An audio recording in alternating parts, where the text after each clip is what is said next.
To all of you, Excellencies, ladies and gentlemen, distinguished delegates, we are about to start, so please take your seats. Those online, welcome to this meeting. We will be joined online by co-chair Matt. So Matt, the floor is yours before we proceed to the formal running of the program for this morning. Matt?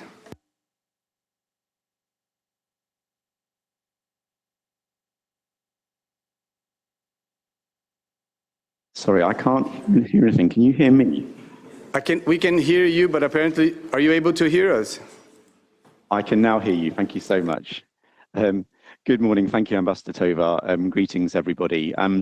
I just wanted to start by saying I'm very sorry that I can't be with you today. I would much rather be with you all in Geneva, but I'm very much going to be following here remotely and obviously linking very closely with the Bureau and the Secretariat. So apologies not to be with you. I'd just like to start by thanking the co-facilitators and all those who've been involved in informals over recent weeks. Obviously, it's been a little while since IGWG 6, but I just greatly appreciate the time, the energy, the expertise that has gone into that. So thank you so much. And I think just looking back to IGWG 6, I thought actually the amount of progress we made was really positive and encouraging, and let's really try and build on that in this July IGWG. And I may not be physically with you, but please do contact me. Let me know any way that I can help on that. I also wanted to thank the Director General and his team. I know you have been working non-stop, I think, throughout WHA and afterwards. So there's lots of work to do, lots of progress to be made, but I really look forward to engaging with you over the next 2 weeks. And I'll pass back to you, Ambassador Tovar. Thanks so much. Thank you very much, Matt. We are very happy also to share with the relevant stakeholders what we have been doing since the World Health Assembly. So at some point in our deliberations, we will invite the co-facilitators that have been helping all of us to in the informals, so that we can have the, let's say, panorama before we start our closed session under item 3.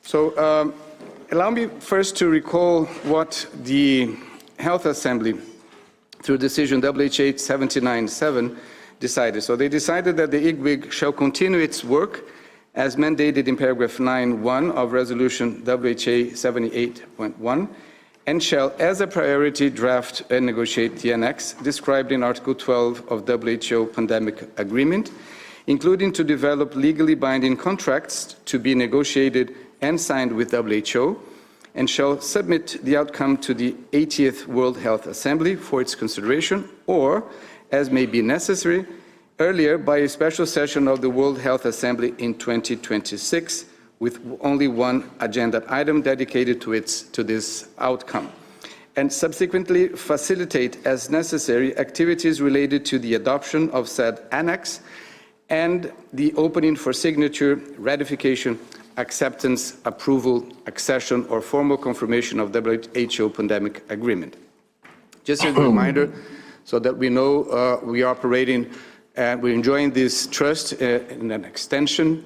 So, but it doesn't mean that we will necessarily slow down. I think we have to privilege the trust that was given to us to continue doing our quality work and have the best PABS annex possible. We have therefore been provided a good opportunity to continue to prioritize the drafting and negotiation of the PABS annex, and to present the annex, if possible, by the end of the year, as I have read, or at the Health Assembly next year. So we've, at this stage, we just think that all of us have been very seriously engaging among yourselves, so we're very happy as Bureau to see that ownership of the process. I think we have also understood that there is little sense in pushing for areas that still need maturity to come politically and technically, so we will respect that. And that being said, we are very encouraged by the work that has been done during the intersessional period, and but we know that only the formal sessions really count for everyone that is participating, and we only have one on-screen text that remains our main text for our deliberation. So that is whatever result will have to come out of the discussion of that on-screen text. That being said, it is my honor to welcome the Director General of WHO, Dr. Tedros, and we invite him to use the floor for his opening remarks. Dr. Tedros. Thank you. Co-chairs, Your Excellency Ambassador Tovar, and Mr. Matthew Harper, Vice Chairs, Your Excellency Ambassador Dlamini, Dr. Hanan, Dr. Viroj, Ms. Hayward, honorable members of the IGWG, our valued partners, Excellencies, dear colleagues and friends. Welcome back, and it's good to see you all again. And let me be honest with you, as I always try to be. We had all hoped, all of us, that negotiations on the PABS Annex would be complete in time for adoption at this year's World Health Assembly. That didn't happen, but that's not what matters now. But here is what matters. You're here today, and you're ready to keep going. You could have given up. You could have said, this is too hard, that we will never agree. You didn't. You said, we will keep going because what's at stake is too important to abandon. You said, we don't agree yet, but we believe we can, and we believe we will. So do I, and I believe in you. Your presence here today, after so many long hours and so much hard work, tells the world something important, that despite everything, multilateralism is alive. It's not a relic of the past. You're proving with your patience and your persistence that cooperation is still possible, that dialogue is still possible, that compromise is still possible. And in time, I believe consensus is still possible too. I know how hard you have worked in informal discussions these past few weeks. I have heard those conversations were frank and honest, and that they brought you closer to understanding one another. That matters more than people often realize. I ask you to hold on to that spirit this week. Carry it with you into every room, every conversation, every difficult moment, and please keep the destination inside. A future in which pathogen samples and information move quickly without needless delay, and in which the benefits that come from them reach the people who need them most, fairly and in time. I won't pretend the final stretch will be easy. It won't be. The differences that remain are real. They matter to the people you represent, and I respect that. But they're not impossible to bridge. I don't believe that, and I don't think you do either. So I ask you, focus on what truly matters and don't let the urgency fade.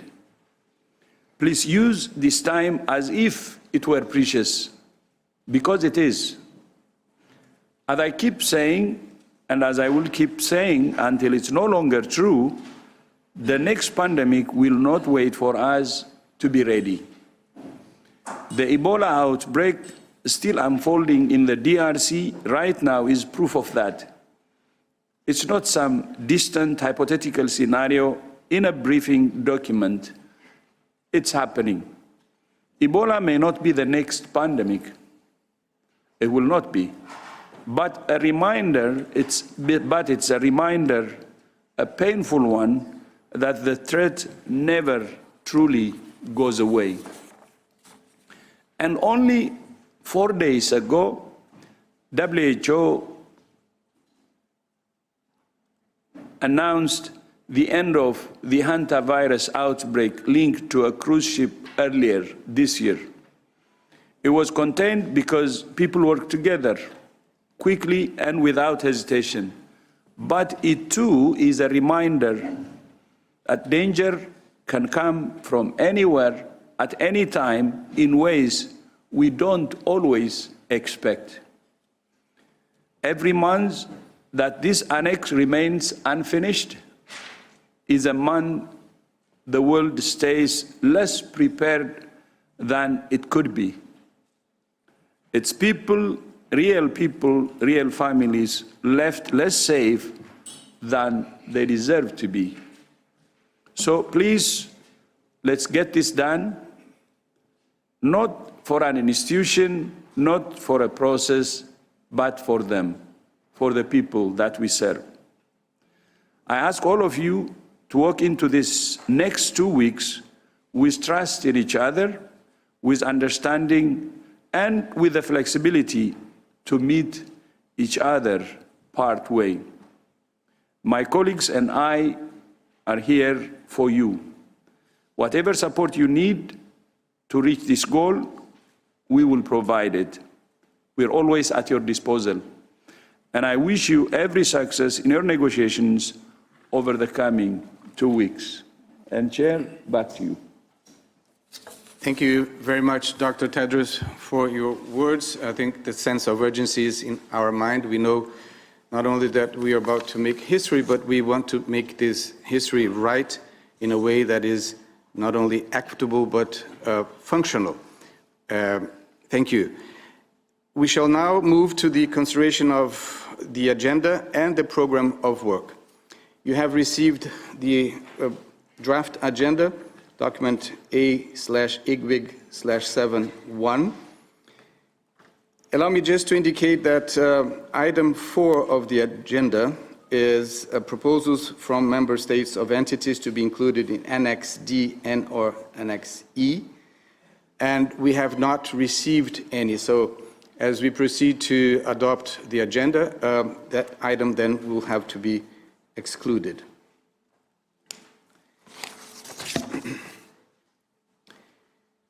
Do I take that the meeting is ready to adopt the proposed agenda with the modification that I have indicated?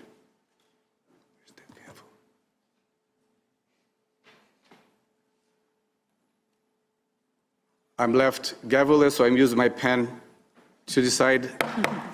The agenda is therefore adopted. Now, we have circulated the program of work for this meeting, which is available in document A/IGWG/7/2. And in terms of public webcasts for this session, allow me to highlight the following. Discussions on agenda items 1, that is opening of the session, and adoption of the agenda and program of work, this current session. Agenda item 6, report of the meeting, and 7, closure of the session, would be publicly webcast, and relevant stakeholders will be invited to observe the discussions. Now, agenda item 2, working modalities and updated timeline and deliverables of the open-ended intergovernmental working group will not be publicly webcast and will have the participation of IGWG members, whilst relevant stakeholders will be welcome to observe the discussion. We have also heard that, continuing with the public webcast, agenda item 3, that is the draft PABS Annex, 4, proposals from member states of entities to be included, which will not take place because we have excluded, and 5, next steps would not be publicly webcast and will have the participation of IGWG members only, that is member states, associate members, and regional economic integration organizations, and the observer delegation of Palestine and the Holy See. With respect to agenda item 6, we will consider a short procedural report with the main outcomes of our meeting. And in order to prepare a concise report as co-chairs and vice-chairs, we will summarize the discussions as we move through the agenda. When the report is discussed later in this meeting, it will be projected on screen, and we will have the benefit of interpretation in the 6 official languages to ensure that all delegations are able to participate in that discussion. We have also received some requests not to put in the program of work formal sessions on Saturday. So in order for us to see if there is no objection to that, then we will adjust the program of work and not have sessions on Saturday formally. We can always use for consultations with our capitals, but also discussions, informal discussions among members, and releasing, so to speak, administratively, and also the delegations they will not be invited to be here formally for a meeting. We understand that we have a 2-week session, or this time around, IGWG 7, and it should be sufficient for us to adjust whatever is still not very clear as a possible landing zone. So, with those remarks, does the IGWG agree to follow the work program as adjusted and as contained in document /7/2? Under the understanding that the program of work is indicative and may be subject to change during the meeting, with any changes to be communicated by the Bureau beforehand. That is, as we operate, this is just a suggested work program. We will follow it unless we decide collectively that we would require more time for 1 or 2 elements of the discussion, especially on agenda item 3. And therefore, we will inform what will be then modified in the program of work. Do I take that the room is ready to adopt the program of work? Objection. I see no objection, so it is decided. Thank you. In terms of timetable, the Bureau has proposed the working hours as reflected in the work program. We will be using the traffic light system to keep time, and I would like to remind that delegates should deliver their speech at a moderate speed that allows for its interpretation and ensures their message is conveyed clearly and accurately. As a guide, please take into account that a 2-minute speech is about 240 words. Proposed speaking time is our regional or group statements 4 minutes, national statements 3 minutes, relevant stakeholders 2 minutes. Delegates participating virtually are reminded that in order to ensure appropriate sound quality for the benefit of participants and interpreters alike, proper equipment and connection must be used. The minimum requirements for remote participants are a USB-connected unidirectional microphone, headphones, a strong and stable internet connection, and a quiet location. Please be advised that where sound quality does not allow for reliable interpretation or poses a risk to interpreters' auditory health, they will suspend service. And kindly send your statements in advance to interpret@who.int. Does the meeting agree to proceed in this manner? I see no objection. It is so decided. Before we conclude the consideration of this item, I would like to say that maybe all of us, before we even proceed to regional or individual statements, all of us could benefit from a report from the co-facilitators, because that would inform our deliberations also under the agenda item 2, clearly on 3. And so in order to be fair for the excellent and very hard-working sessions that hard work of the co-facilitators throughout many sessions of informals, I would like then to, with your permission, to invite those co-facilitators to share with all of us, members and relevant stakeholders, what they have done and how this could be useful for our understanding of our work ahead as we proceed in these IGWG 7 to further improve the way we are drafting our PABS Annex and finally have a result at the end of the session of IGWG 7, end of next week, something that would be perceived as progress, but also indication of what still needs to be further worked and find the approximation that is considered to be reasonable and acceptable. So I would now like to invite Hugo from Mexico to share with us the results of the informals. Hugo, you have the floor. Hello. Thank you very much, Ambassador. Good morning, DG. Good morning, everyone.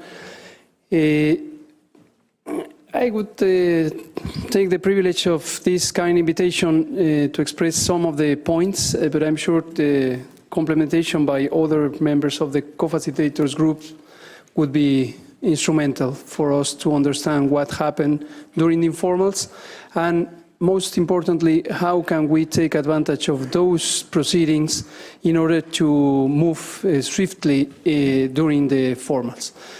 So basically, what I can report is that we had 1 week of work, 1 week and 2 days of work in an informal setting that had been agreed at the end of IGWG 6, as everyone here knows, with the purpose of having extended conversations focused on benefit sharing and access in a structured manner, but also allowing ourselves to go deeper into the rationale of our positions and with a good intention of presenting potential areas of convergence. It was specified at the outset that the purpose was not so much to find the so-called landing zones as a forced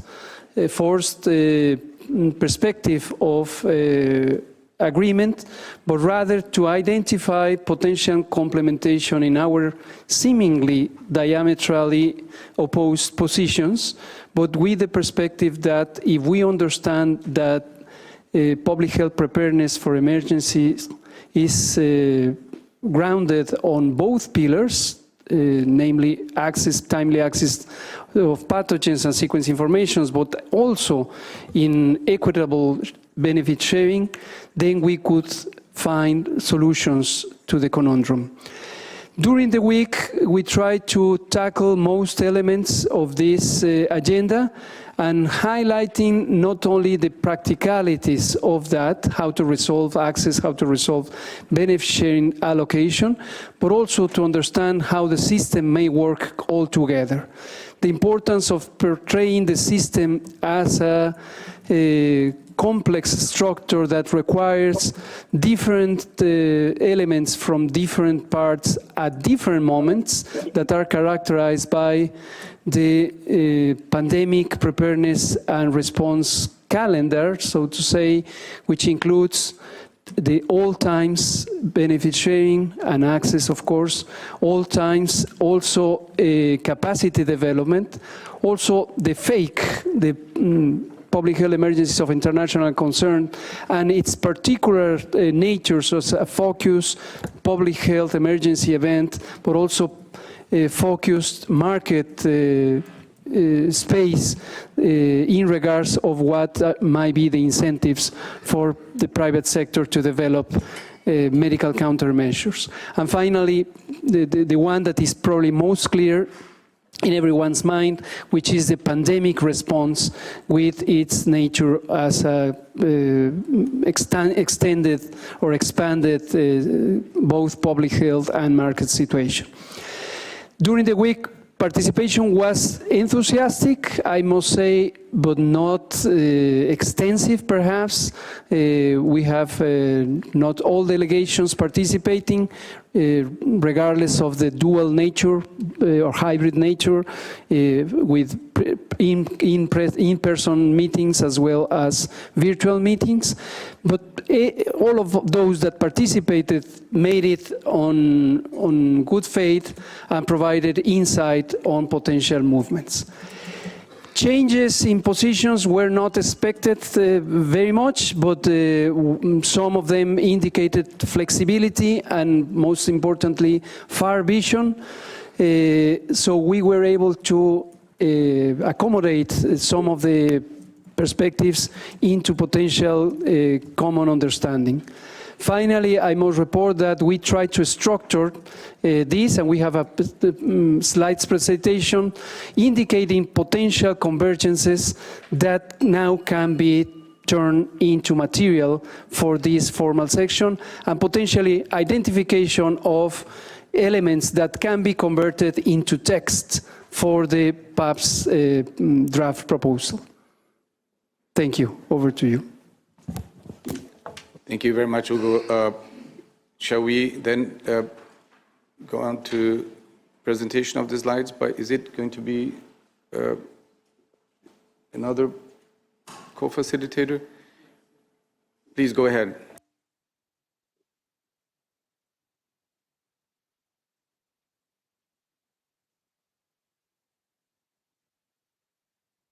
I believe César Castellan from France can take over on this, as he's most familiar with the slides and guide us through.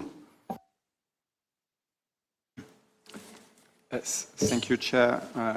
Thank you, and good morning to all colleagues. Good morning to the DG and to Bureau members.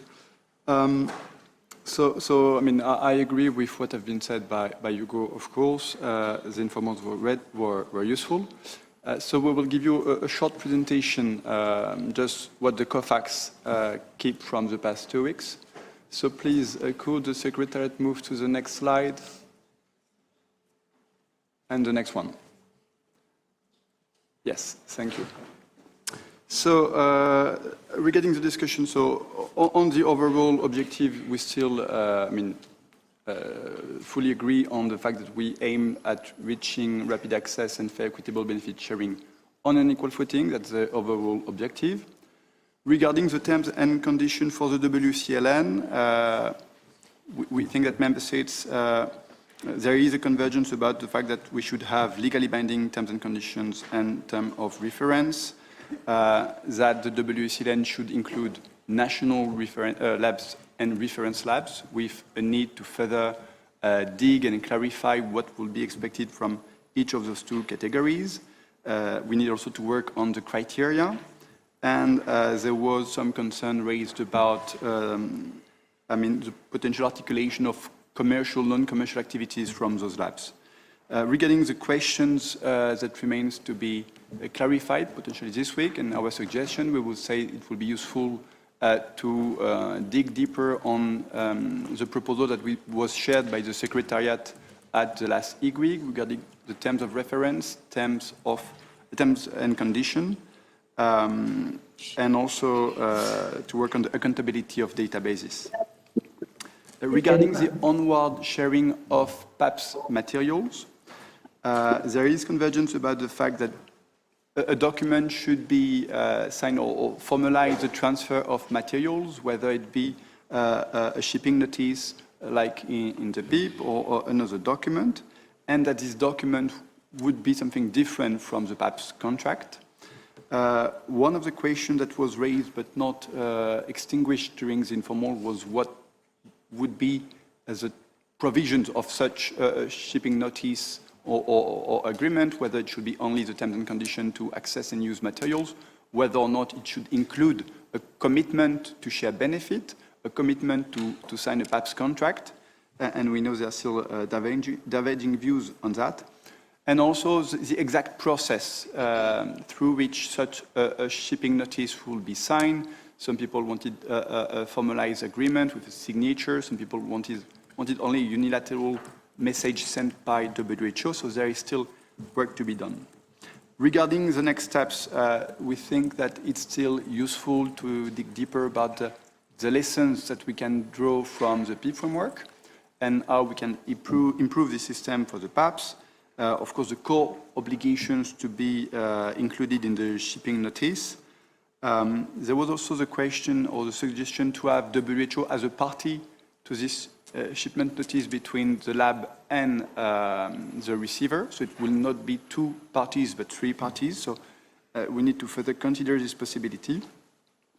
And also, there was a question about, the hybrid approach, if I may say so, so whether or not we want to give a margin of maneuver for member states to choose what benefit sharing commitment they want to see in the shipment notice regarding their own materials. Please, next slide. So regarding the data access, the access to data, there is openness in the room for the need for users to sign either a data access agreement or a click wrap agreement. We've still a disagreement or diverging views on what should be the specific content of such a click wrap agreement or DAA, and whether or not it should be it should include benefit sharing commitments. For the current session, what we would suggest would be to further consider the question of the minimum substance that every user accessing PAPs should accept. We would also invite the IGWG to consider the possibility to distinguish among obligations based on the nature of the user. And once again, the question of whether or not the WHO should be a party to this click wrap agreement. And we also saw during the meeting that there is a need also for further consultation with databases to see and check with them what exactly they would be ready to sign and to set up in terms of access when they run their own databases. Item 5, regarding user registration, there is still a divide in the room regarding the necessity or not for registration. So we would suggest that... Morning. How are you doing? Please, I'm doing well. Can we ask the distinguished person to speak? Yeah, thank you. Regarding the next step for IGWG 7, there are still a number of questions to be discussed by the IGWG, especially regarding the accountability functions that we want a registration to perform, and check whether or not such functions could be achieved through less burdensome mechanisms for some users, and whether or not registration could differ by type of user or databases. I will stop here and let Alicia present the next step. Thank you, Cesar. So next slide, please. Thank you. So regarding the WHO recognized sequence databases, as you see on the table, we think that there was agreement about the need to have a legal instrument binding databases and WHO, including mandatory terms and conditions and terms of reference. Of course, the content of this instrument, of the terms and conditions and terms of reference, remains open. So the question is, what do we mean by WHO recognized databases? This much depends on how we define the terms and conditions and terms of reference. You find there are some questions to explore further. Which requirements are going to be or should be mandatory for all databases, including open access databases and registration-based databases. Also, the question about enforceability and the connection with the existence of a dispute settlement mechanism, and that the legal binding nature of the instrument, of the legal instrument. So, what consequences should apply when a recognized database fails to apply the PAPs, these terms and conditions and terms of reference. Then you find a reference to the UPIs and traceability. There is broad agreement on convergence on UPIs as a key component of the system. It's an important tool for traceability. All of us agree on that. But there is there are still open questions pertaining to whether these UPIs could replace or complement registration, and how the UPIs can be maintained through downstream use. So you find there are some questions to continue the discussion on the UPIs, for instance, about the metadata, and also how the UPIs can be retained during onward transfer. And last on this slide, you find the reference to the PAPS contract. There is convergence on the critical role of the PAPS contract as the source of benefit sharing obligations. This is very important. Of course, the divergence exists on the issue of conditionality, so the timing of signing. Should the signing of the contract be a condition for access, or it would suffice with a commitment to sign a contract later, or with a notification of the expectation to sign a contract. This remains open. It is very closely related to the issue of conditionality.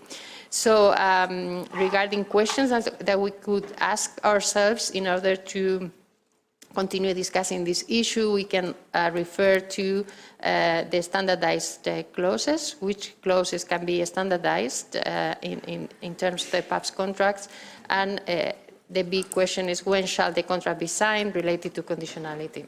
I pass the floor now to my colleague Eric, who is going to continue.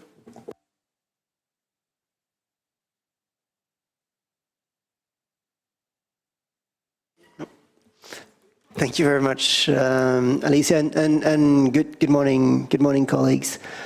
So moving on to the benefit sharing discussions, we spent a fair bit of time thinking about how to formulate or potentially capture benefit sharing obligations for entities involved further upstream. And big questions about how to potentially differentiate between commercial and non-commercial use, with questions on potential expectations from large research institutions, for instance. For monetary contributions, building on that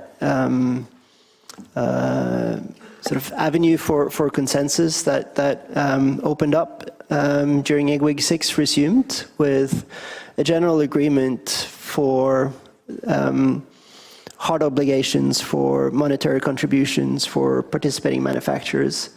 We tried to explore a bit further what those obligations should look like.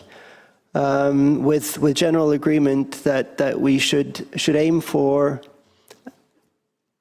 at the very least, access fees and subscription fees, and then some diverging positions on the possibility of revenue-based contributions as well.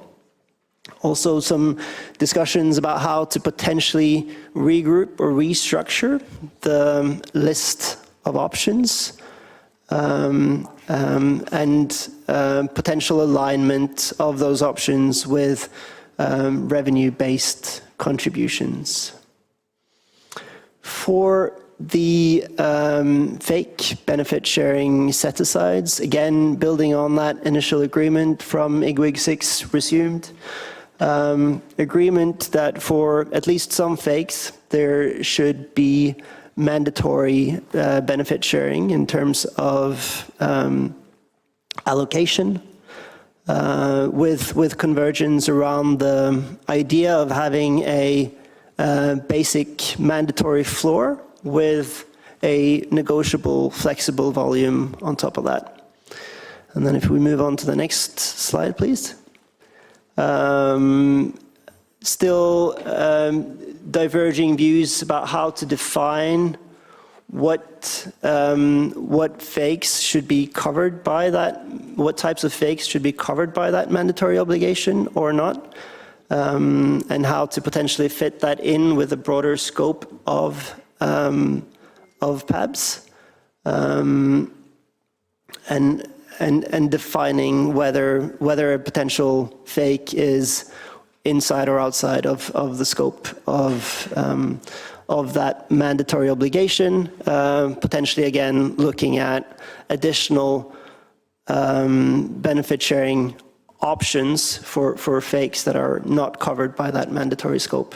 But some diverging views about how to potentially define and differentiate this. Where there was agreement was on the need to look into additional incentives and an expectation or obligation on parties to encourage the conclusion of PAB's contract, taking into account the limited leverage provided by the system itself and trying to look outside the point of access for additional elements that parties can draw on to conclude the signing of PAB's contracts. And then some deep and good discussions with the help of especially the Secretariat legal team in thinking about the different legal nature of the different types of agreements and vehicles that would bind different entities to the system.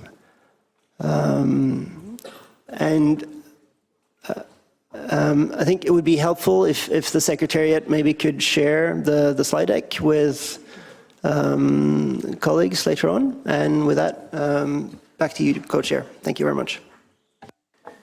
Thank you to all of you co-facilitators. I think we could never thank you enough, but also for those that have attended the sessions and engaged, and I think you have a list of issues that have come out of the discussions. Now, that being said, let me make it very clear that no informal will ever replace the formal session. This is important because some of you may say, okay, who thinks that this will replace our deliberation? Nobody is encouraging that. It was necessary just to, not lose the momentum after the World Health Assembly and really see if we can, if we could identify both technically but politically speaking, the issues that still require further discussion and further approximation. So be it known that we will use this as a reference, but whatever is done in the informals can only be used formally in our discussions with the on-screen text, with everybody being invited for those discussions and being able to listen in the official languages what is being said and also make statements and reactions to that effect. So I just wanted to make that clear because some of us may think, see, I was not able to follow all of the informals, so don't count me as having endorsed anything that comes out. We don't need to endorse anything because there is no need for that at this stage. We'll use the informals as we have been doing as a very valuable input for our deliberations, but not as a replacement of our deliberations as IGWG informal sessions. That being said, and you've probably noticed that I have the honor of having Vice Chair Madeleine Hayward with us here up front. And while we obviously, when Matt is able to join, he will be doing that. But at this stage, I'd like to invite Madeleine to continue the leadership or leading the discussions under agenda item 1. Madeleine, please. Thank you very much, Co-Chair, and echoing the thanks to the co-facilitators and to everybody who engaged in those informal discussions, which, as indicated, will inform our work when we move into agenda item 3. Before we conclude the consideration of this item 1, we open the floor for any colleagues who may wish to make opening statements. A reminder that the timing for statements is up to 4 minutes for regional or group statements, up to 3 for member states, and up to 2 for relevant stakeholders. So we will open the floor first for IGWG members, followed by relevant stakeholders to provide any comments. Please do make your comments focused on solutions. That's what we focused on in these 2 weeks, so we would particularly welcome any comments in that vein. So colleagues, the floor is open for your comments.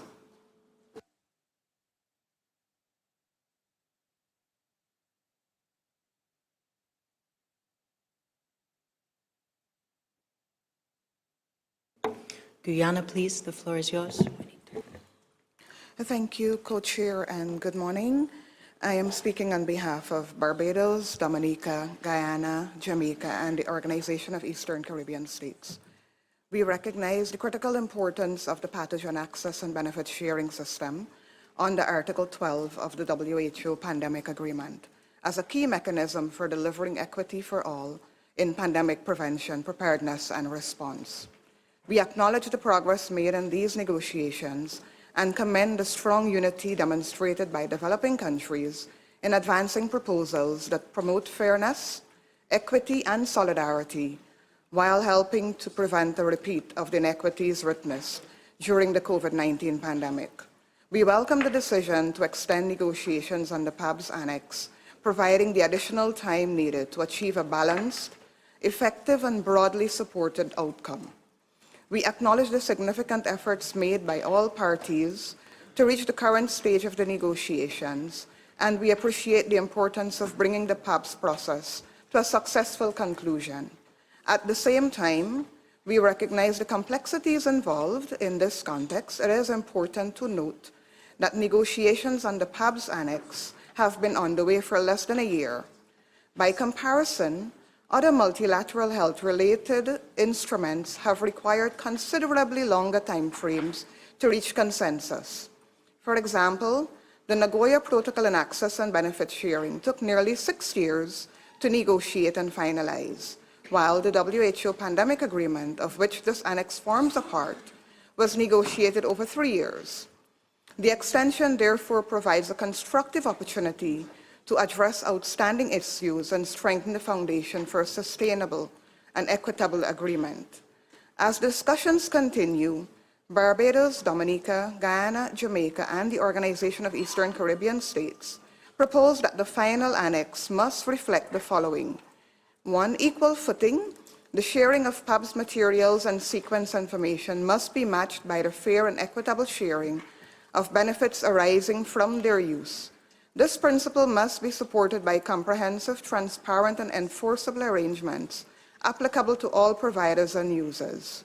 2, binding standardized contracts. Standardized PABS contracts must form the legal foundation of the system, creating clear and binding obligations across the PABS chain and ensuring that the system delivers meaningful benefits for all. We are committed to join others working constructively with all member states to finalize a PABS Annex that is equitable, effective, and fully aligned with the principles and obligations of Article 12. I thank you, Chair. Thank you very much, Guyana, and the group of countries on whose behalf you spoke. I give the floor now to Indonesia, to be followed by Pakistan. Thank you, Chair. I'm delivering this statement on behalf of the Group for Equity. Our group comes to this session with the same spirit we have carried throughout: constructive, engaged, and ready to put in the work needed to bring this annex to a close. What we decide here will shape how the world responds to the next pandemic, and this is not a responsibility any of us should take lightly. Several issues before us are intricate, consequential, and still far from settled. We will be doing this process a disservice if we pretended otherwise. For our group, there can be no credible landing zone that departs from Article 12, access and benefit sharing on an equal footing, delivered through a system that is safe, accountable, and transparent, and all elements of the PAP system shall come into operation simultaneously. It also requires real certainty at the point of access about how benefit sharing obligations will be operationalized and enforced. Benefit sharing cannot be something that materializes only when users happen to feel generous after the fact. All users accessing PAP's materials and sequence information must undertake certain obligations through legally binding contracts to share benefits arising from the sharing and or use of such resources. And we cannot accept under any configuration an approach that delinks access from benefit sharing. System presented as an instrument of equity cannot rest primarily on aspirational language or unequal expectations. Accountability and transparency matter just as much. Obligations that cannot be enforced are not obligations at all, and enforcement is not possible if users are permitted to remain anonymous. This goes to the heart of biosafety and biosecurity and to whether anyone can have confidence in the system at all. We welcome Decision WHA 797 extending IGWG's mandate to continue negotiating the PAPS Annex. We should use this time meaningfully. Several foundational elements, including legally binding contract, terms and conditions, and terms of reference for the WCLN and the PAP sequence database, had been suggested by some countries to be deferred until after the adoption of the Annex, and that is no longer a good enough reason. Decision WHA 797 obligates us to also develop legally binding contracts as an outcome of this process along with the Annex. Let us use this additional time toward making benefit sharing provisions genuinely meaningful also.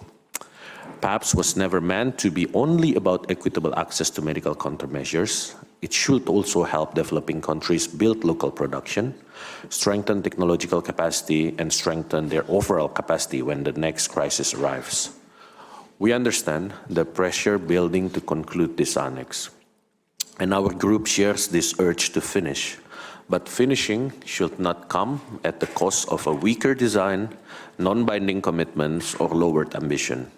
Because multilateralism is not measured by whether we produce an outcome. It is measured by whether that outcome changes the status quo for everyone, particularly those who have been on the receiving end for too long. It is meant to protect. History will not remember how quickly we finish, but it will remember whether we got it right. Our group remains fully available to engage with all delegations in any configurations to help get us to the finish line. Finally, we extend our appreciation to civil society and other relevant stakeholders for their steady advocacy in keeping equity at the center of this process. Thank you. Thank you very much to Indonesia and the Group for Equity. I now give the floor to Pakistan, to be followed by Algeria. Thank you, Chair. Thank you, Vice Chair, and good morning, colleagues. I have the honor to deliver this statement on behalf of the Eastern Mediterranean region. Allow me to begin with a few numbers that capture the scale of the challenge our region faces and why equity must remain at the heart of the PAB's Annex. The Eastern Mediterranean accounts for less than 10% of the world's population, yet nearly half of the global humanitarian burden. Put simply, 1 in every 2 people affected by humanitarian crisis worldwide lives in our region. Of the US dollars 1.12 billion that WHO requires globally for emergency operations in 2026, more than half is needed in the Eastern Mediterranean alone. Yet over 40% of that funding remains unmet. Nowhere is this reality more evident than in the occupied Palestinian territory, where the destruction of the health infrastructure by the occupying power has caused severe shortages of medicines and medical supplies, and immense human suffering continues to test the resilience of both health workers and the Palestinian people. For our region, therefore, equity is not an abstract principle. It is a practical necessity.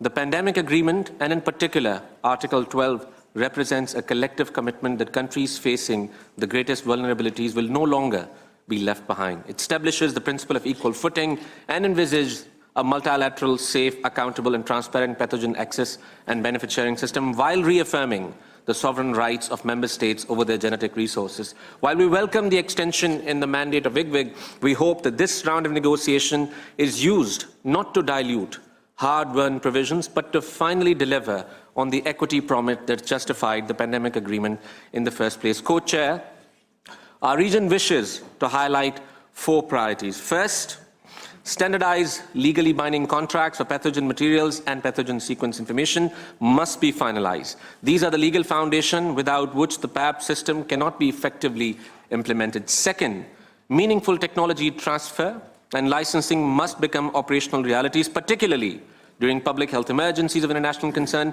and during peacetime, rather than remaining aspirational commitments. Third, commercial beneficiaries of the PAB system must contribute mandatory, predictable, and proportionate monetary benefit sharing. Cost recovery cannot substitute genuine benefit sharing. Fourth, traceability and accountability must remain integral features of the system. Anonymous pathways for access to pathogen sequence information would undermine transparency, trust, and equitable benefit sharing. Chair, the Eastern Mediterranean region remains fully committed to engaging constructively and in good faith throughout these negotiations. We stand ready to work with all the delegations towards a successful outcome. However, we cannot support any outcome that delinks access for benefit sharing or compromises on the principle of equal footing. Equity is the foundation of Article 12, and it must remain the foundation of the PAB's Annex. Finally, I would also like to take this opportunity to offer condolences to the colleagues from the Permanent Mission of Colombia on the passing of Ambassador Gustavo. May God Almighty bless his soul. Thank you. Thank you very much to Pakistan and the Eastern Mediterranean region. The floor now is for Algeria, to be followed by the EU.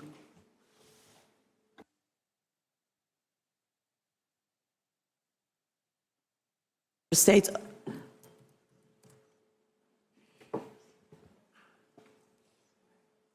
Sorry? Okay, thank you. Thank you, co-chairs. Algeria has the honor to speak on behalf of the 47 member states of the WHO African region, plus Egypt, Somalia, Libya, and Sudan. At the outset, the Africa Group wishes to express its sincere appreciation to the co-chairs, the co-facilitators, the WHO Secretariat, and all member states for the extensive work undertaken since the resumed 6th meeting of the IGWG, including the numerous informal consultations. We commend the co-facilitators for their efforts in guiding the informal discussions, which achieved convergence on key elements, including the 2 pillars approach, the principle of simultaneity, and the contractual framework. The Africa Group considers these converged elements as the foundation for this session and expects them to be preserved without reopening. At the same time, key issues remain unresolved, including monetary contributions, sequence information, benefit sharing obligations, model contracts, and licensing. The Africa Group is ready to negotiate these issues constructively and on the basis of text. The Africa Group remains fully committed to concluding a PAB's Annex that fully operationalizes Article 12 of the Pandemic Agreement, including its provisions on monetary contribution, the 20% set-aside, no-exclusive licensing, and the principle of simultaneity. These provisions have already been agreed. Our task is to operationalize them, not reopen them. To facilitate these negotiations, the Africa Group submitted its universal obligation PABs model during the resumed IGWG 6, together with draft contractual instrument developed with the Group for Equity. We encourage all delegations to engage with these proposals as a concrete basis for advancing our work. For the Africa Group, the PAB system must ensure balanced and simultaneous implementation of access and benefit sharing in line with Article 12.2. We will assess all proposals accordingly. The Africa Group welcomes the Bureau's confirmation that the on-screen text from the resumed IGWG 7 remains the basis for negotiations. We support the use of streamlined working text, provided that no delegation's proposal is removed without its consent. The Africa Group remains fully committed to the early conclusion of the PAB's Annex and stands ready to engage constructively with all delegations to achieve an equitable, balanced, and operational outcome. For this session, the Africa Group emphasized 6 key priorities. Timing. Benefit sharing obligations must arise at the point of access. Contributions, monetary contribution must reflect the obligation of the pandemic agreement and go beyond simple access fees. Sequence data. WHO recognized sequence database must require mandatory registration and legally binding data access agreements. Licensing must be mandatory, non-exclusive and consistent with the pandemic agreement. Model contract. Complete model contract should be developed as appendices to the PAB's annex. And last one, consistency. The PAB system must remain consistent with the CBD and Nagoya Protocol. Regarding working modalities, we support a transparent, member-state-driven process to ensure productive outcome. The Africa Group requests dedicated session for paragraph-by-paragraph drafting on the model contracts, equal presentation time for all proposed models, including our investor obligation model, priority for formal interpreted session where substantive decisions are finalized. The formal room decides, nothing is agreed until it's agreed in plenary with all delegations present. The communities that bore the greatest burden of COVID-19 sent us to Geneva not to bring home a symbol, but to build a system where access and benefit sharing are one indivisible pillar. We have the text, the architecture, and the legal basis. We invite all delegations to join us in providing the political will to finalize this mission. Thank you. Thank you very much, Algeria and Africa Group. The floor now is for the EU, to be followed by Namibia. EU, you have the floor. Ready to continue to work constructively on the finalization of the PAB's annex. The negotiations has decided by the Assembly. We remain committed to developing an equitable, effective and implementable PAB system that will make a real difference on the ground. We worked hard in the run-up of the May Assembly with a view to identifying a set of possible landing zones. Unfortunately, despite our collective efforts, this was not possible. We continue to believe that it is necessary for all parties to work cooperatively towards a strengthened international framework to prevent, prepare for and respond to public health emergencies. We believe the informal meetings, including during the past 2 weeks, were useful, and we hope that this constructive engagement can continue during IGWG 7. The pandemic agreement contains important provisions that may significantly enhance our collective capacity to confront pandemic emergencies. The PAB system has an important role to play in this context to better equip the WHO to respond to emergencies and to support a more equitable access to vaccines, therapeutics and diagnostics. To make this happen, we need to ensure that the system is truly conducive to enhancing the innovation and R&D that is vital for such medical countermeasures and can lead to broad participation by the private sector. We commit to doing all we can to finalize the negotiations as soon as possible and no later than the next Assembly, with the aim of enhancing global health security for the benefit of all. Thank you. Thank you very much, European Union. Namibia, please, the floor is yours now, to be followed by Palestine. Thank you, Madam Co-Chair. Namibia would like to align itself with the statement read by the group, by Algeria, on behalf of the African Group. Namibia thank the co-chairs, the Bureau, the Secretariat, and all negotiators for the work that brings us to the 7th meeting. Co-chairs, the resumed 6th meeting closed without consensus. Member states rightly chose to continue rather than to settle for less. Namibia regards the path to the 80th World Health Assembly not as a delay, but as the time required to build a system that will endure. Our positions rest on a clear national mandate, and they are 3. First, if Namibia is to share its biological materials and genetic sequence data, it must be met with mandatory, legally binding, and enforceable benefits, real access to vaccines, therapeutics, diagnostics, and the means to develop them. Goodwill is not a legal guarantee. Second, the pandemic agreement and its annex must not override our national laws. Namibia's sovereign rights over its biological resources and the traditional knowledge of our communities must be protected in the text, not assumed but stated. Third, the rules of the laboratory network and the recognized databases must be agreed before the agreement enters into force. African laboratories must be partners in global science, not collection points for samples that enrich research conducted elsewhere. On the co-facilitator summary, Namibia would like to appreciate the summary and the work that has gone into the past 2 weeks and work that was done by the co-facilitators. But we note the significant convergence reflected. Legally binding instruments are accepted. WCLN laboratories will include both national and reference categories.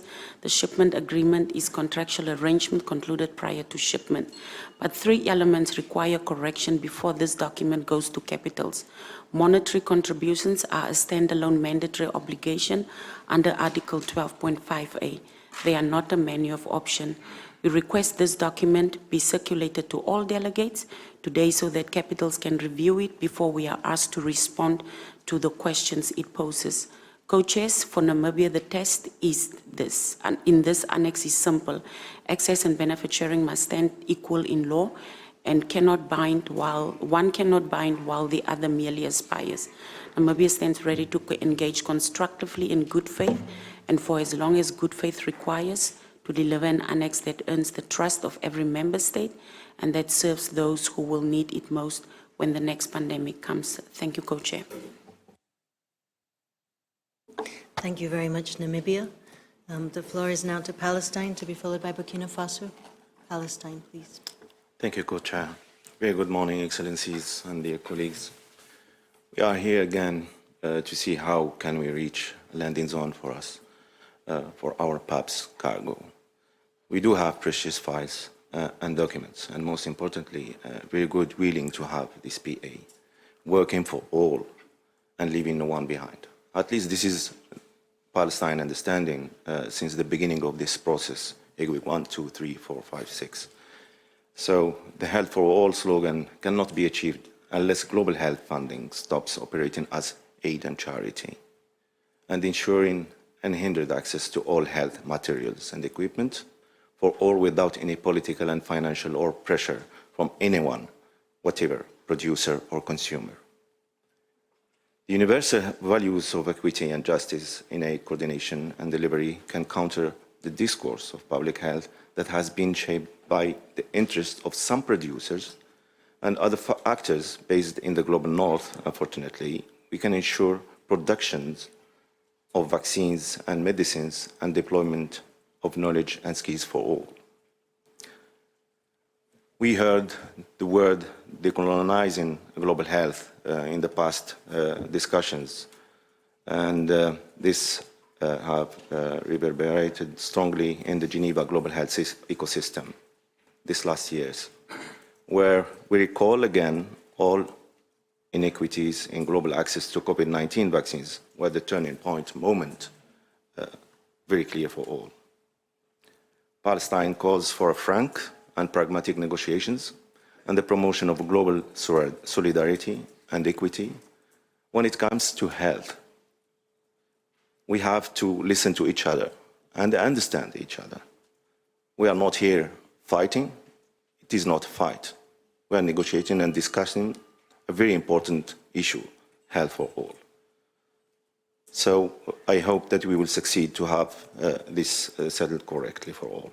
To conclude, Palestine aligns itself with the statement delivered by EMRO and Equity Group. I thank you. Thank you very much, Palestine. We have Burkina Faso last among member states, and then we'll open the floor for any comments from relevant stakeholders. Burkina Faso, please, the floor is yours. Merci. Thank you very much, Co-Chair. DG, distinguished delegates, Burkina Faso would like to join the statement made on behalf of the African Group by Algeria. We would like to thank the chairs and the Secretariat for their efforts ongoing in order to achieve a balanced and ambitious outcome.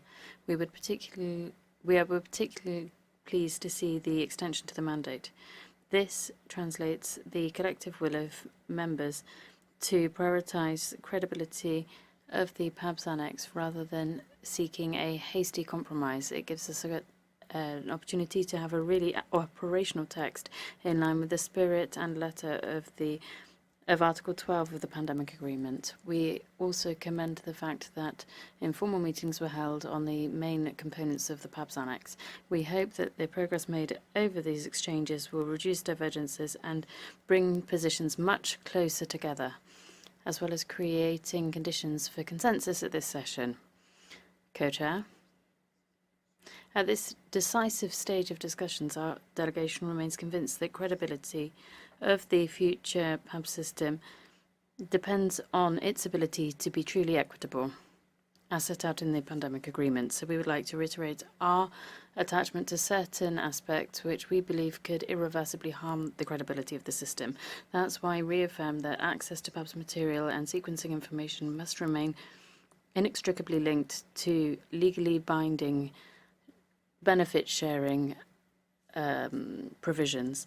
Equally, harmonized contractual provisions applicable to all users are key in order to guarantee legal certainty and make sure that commitments are effective. We would like to underscore the importance of a robust traceability, transparency and responsibility mechanism, as well as the strengthening of capacity of developing countries in particular through technology transfer, local development and lasting financing to pandemic preparedness and response. Co-Chair, Burkina Faso remains fully committed to achieving a balanced, legally robust, operational and truly equitable PABS Annex for all members. Thank you very much.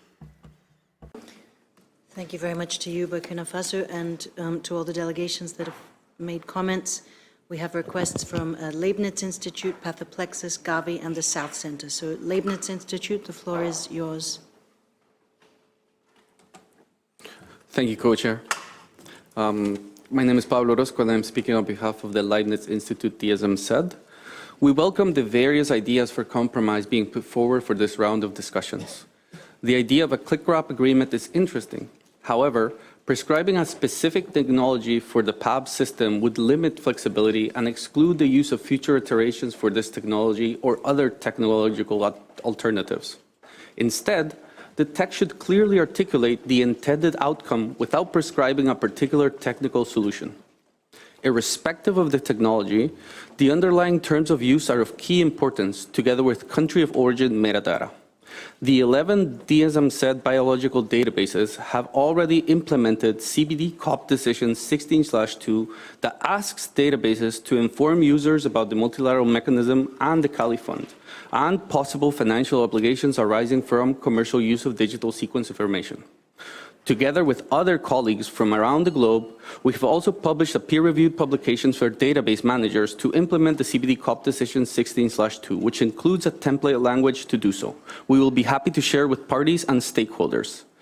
Lastly, we would like to express again that pathogens are part of biology. To be able to use all knowledge available to us to respond to outbreaks in the best way possible, decisions taken at the PAB systems have to allow sequence data from all organisms to stay together in a global, interconnected data set. Thank you, Co-Chair. Thank you very much. The floor now is for Pathoplexus, to be followed by Gavi. Thank you, Co-Chairs and distinguished delegates. Pathoplexus is a public pathogen sequence database supporting real outbreak response, and we would like to share a brief example of a model already working today. In May, teams in the Democratic Republic of Congo and Uganda began sharing Ebola Bundibugyo sequences within days of confirming the outbreak, over 150 genomes to date. They initially chose a time-limited, restricted use option, making data fully open for public health analysis, phylogenetics, and outbreak tools immediately, while protecting the right to publish first. Last week, following a publication in a scientific journal, Uganda's team has released their sequences to fully open status, exactly as designed, and we have submitted the sequences onwards to INSDC. In that window, the data was far from idle. It supported a wide range of analysis, free and open primer schemes, and public health reporting worldwide. Our current model does not yet solve the question of access and benefit sharing for commercial use. But that question matters urgently. The rapid development of vaccines, diagnostics, and treatments is crucial for outbreak response and should be facilitated by clear, standardized, and agreed terms. This shows again how important the work of this intergovernmental working group is. We hope the principle demonstrated in the recent outbreaks may be useful. Data can be accessible immediately, while terms attached to the data define how it may be used. Such terms can make commercial obligations explicit from the outset and enforceable at the point they matter most: regulatory approval, patenting, and market entry. We are grateful to be able to be here and look forward to continuing the discussion. Thank you. Thank you very much, Pathoplexus. Just a reminder to those online to please mute your microphones if you don't have the floor. Gavi, the floor is for you now, to be followed by the South Center. Gavi, please. Thank you, Vice Chair. Recent outbreaks, including Ebola and hantavirus, have underscored persistent gaps in pandemic prevention, preparedness, and response. They also demonstrate the urgent need to conclude the PABS Annex and move the pandemic agreement for signature and implementation. As negotiations resume this week, Gavi urges member states to put equitable and timely access to vaccines, diagnostics, and therapeutics during public health emergencies at the heart of the deliberations. Despite progress made in the aftermath of recent public health emergencies, Gavi is concerned that the PPR financing landscape remains fragmented and underfunded. Key gaps include insufficient coordination, inadequate levels of preparedness financing, limited surge financing capacity, and insufficient large-scale response capital. As discussions on the coordinating financial mechanism begin during this session, we will be pleased to share Gavi's recently published brief on financing the future of pandemic prevention, preparedness, and response. The brief sets out concrete, actionable policy recommendations to support member states as they shape the future of PPR financing architecture. Thank you. Thank you very much, Gavi. South Center, to be followed by Seppi.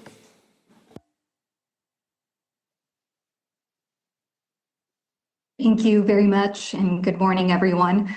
The South Center wishes you all the best for these days of negotiation in the spirit of collective seeking solutions and cooperation.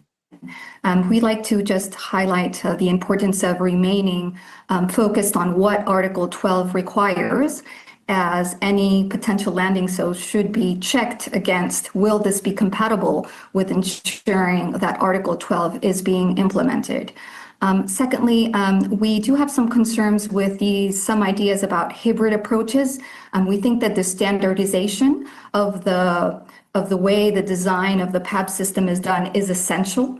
Otherwise, this will create other uncertainties and more difficulties, in particular with the reference to what obligations member states will take. I think it's essential that this is standardized. And while the whole system is built on the basis of standard contracts, also to ensure what are the means that member states themselves can take through their own legislations to support that contractual structure. We see that there's been the clear textual line on access, stating an obligation for member states to facilitate rapid access.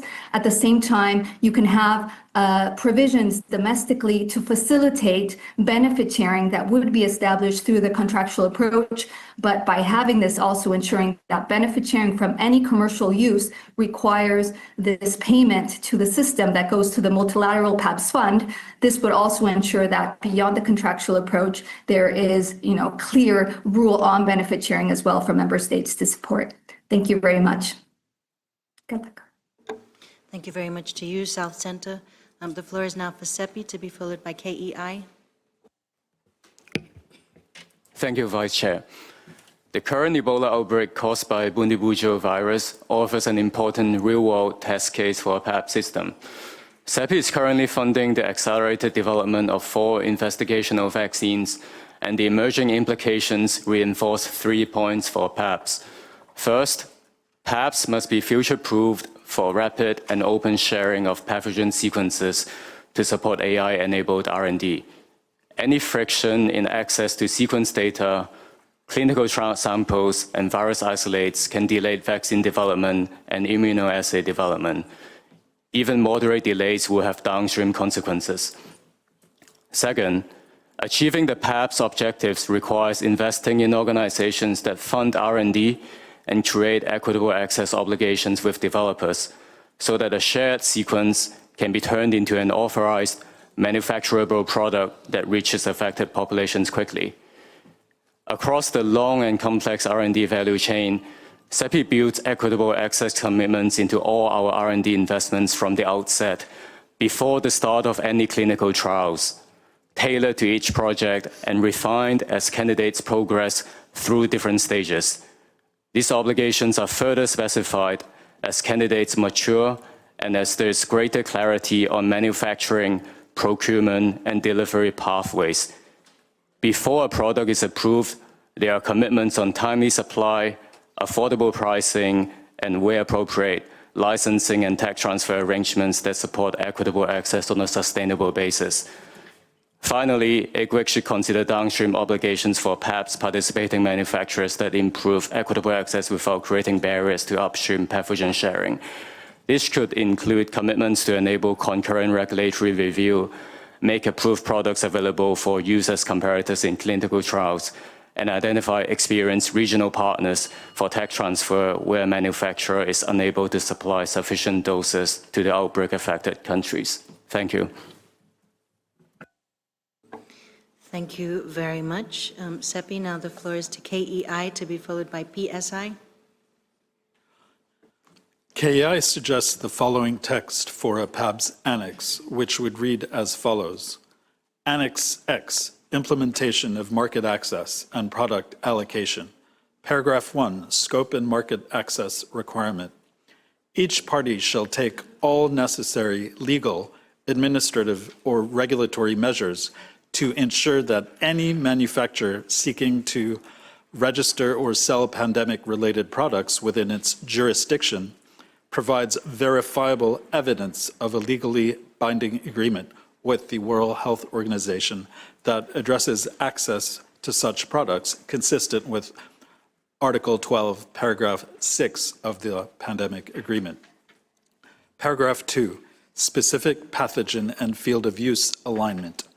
The obligations outlined in this annex shall apply exclusively to products used within the specific field of use and indication required to address the specific pathogen being shared under the PABS system.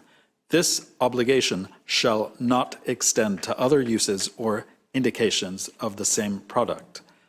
It remains strictly binding on the manufacturer regardless of whether that individual manufacturer utilized materials or digital sequence information from the PABS system for its development or production.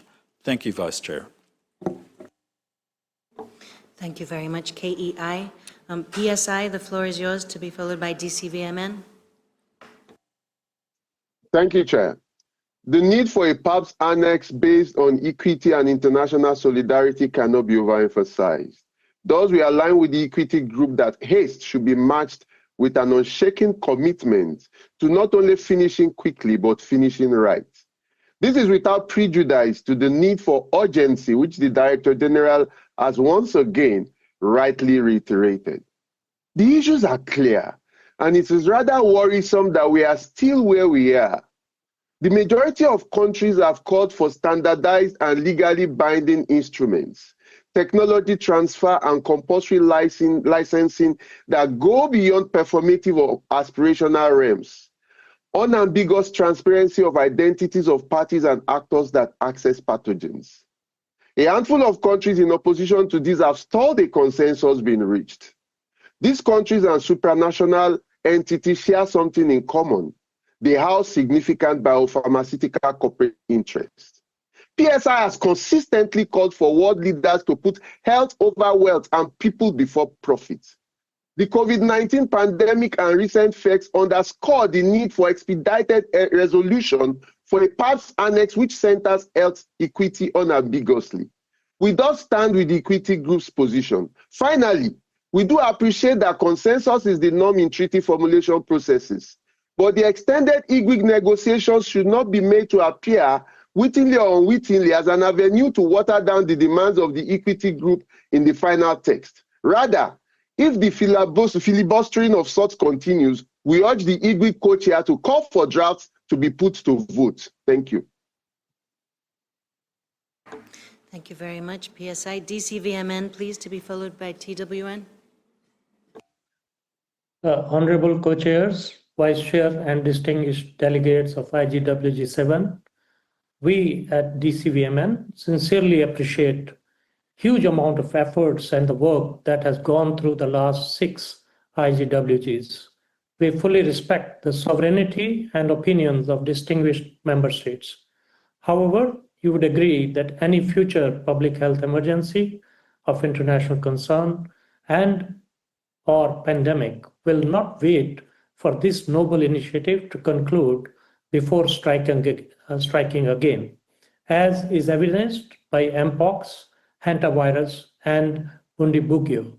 Thus, the urgency to conclude is not an option, it is the real need.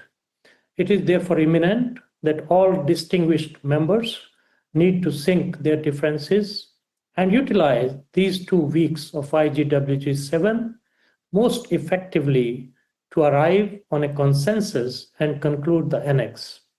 Equitable benefit sharing is the basic essence of Article 12.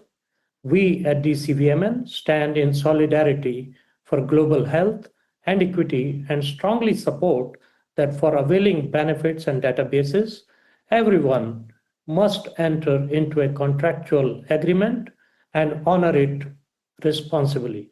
Thank you, Vice Chair. Thank you very much to you, DCVMN. Now the floor is for TWN, to be followed by Medicines, Law and Policy. TWN expresses its gratitude to the WHO Director General and the Honorable President of Brazil for their open letter cautioning the world leaders about the price of being unready, with COVID-19 claiming up to 20 million lives and causing over $13 trillion in economic losses. The joint letter reminded us that every month this annex remains unfinished leaves the world less prepared than it could be and the people less safe than they deserve to be. Likewise, IGWG must take note that every PAPS contract not concluded at the time of access to PAPS resources leaves the world less prepared than it should be. Recent outbreaks of Ebola and hantavirus expose important gaps in our preparedness. Several actors accessed BDBV information for BTD evaluation and development, yet remain with no corresponding benefit sharing obligations.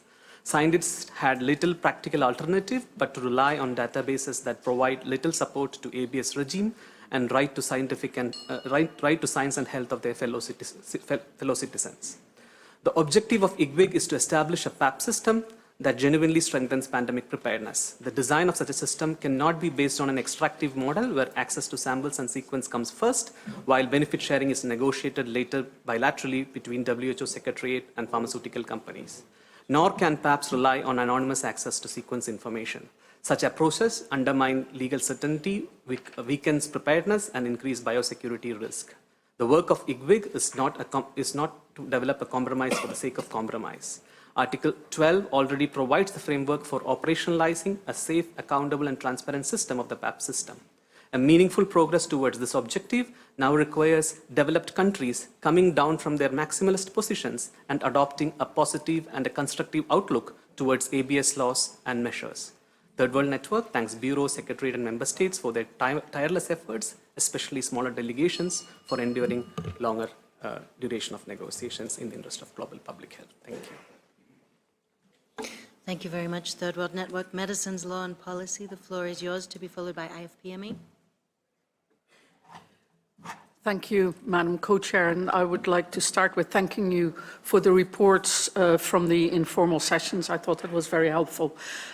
We support the proposal made this morning by KEI because it offers a practical solution to what seems to us to be the background for the lack of progress so far, namely the very weak provisions on equitable access to pandemic tools in the pandemic agreement itself.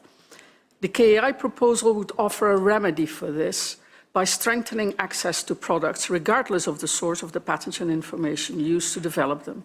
We urge you, therefore, to consider the proposed solution by KAI.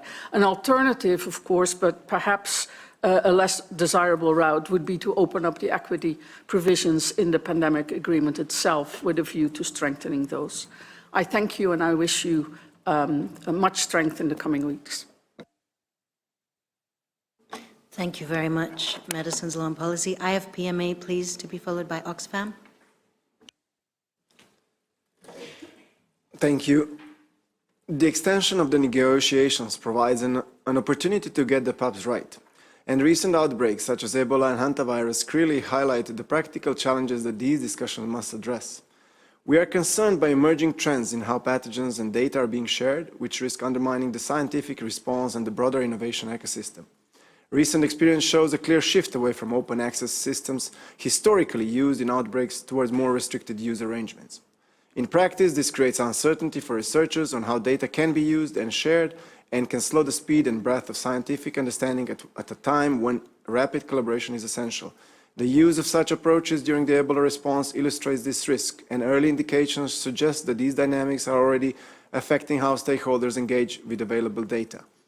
This matters because PABs will not in itself generate medical countermeasures. Its impact will depend on how it shapes access to pathogens and data, which will either enable innovation or introduce delays and uncertainty that risk slowing it down. The hantavirus and Ebola outbreaks are the latest reminder, both of the progress that has been made and the gaps that remain.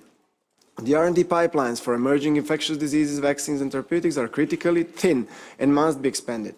Introducing mandatory monetary contributions and other obligations would risk further weakening these pipelines by diverting scarce resources, disincentivizing investment and likely reduce company involvement. While mechanisms such as CEPI play an essential push role for vaccines, helping to de-risk R&D investments and enable early-stage development, effective preparedness depends on a broader set of enabling conditions being in place before a crisis hits. These include regulatory agility, predictable financing, coordinated procurement, and strong health system delivery capacity. Without these elements, even the most advanced innovations cannot translate into timely access for patients on the ground. We share the objective of ensuring equitable access to medical countermeasures, and companies have demonstrated this commitment repeatedly through proactive and voluntary engagement across public health emergencies, including COVID, Mpox, and Ebola. However, introducing a cumbersome PAP system will not improve preparedness or access outcomes.